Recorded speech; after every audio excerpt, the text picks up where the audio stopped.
വാങ്ങിപ്പോയ നമ്മുടെ പരേതരായ മാതാപിതാക്കൾ, നമ്മുടെ സഭയിൽ ശുശ്രൂഷിച്ചിട്ടുള്ള സമർപ്പിതരായ സഹോദരന്മാർ, സഹോദരിമാർ, ഇവരെല്ലാവരെയും ദൈവസന്നിധിയിൽ നമുക്ക് ഓർക്കാം.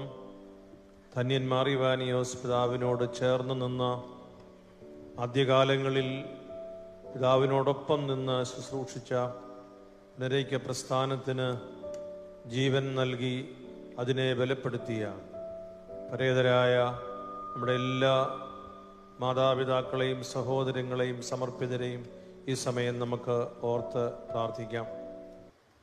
കരുണ നിറഞ്ഞവനേ,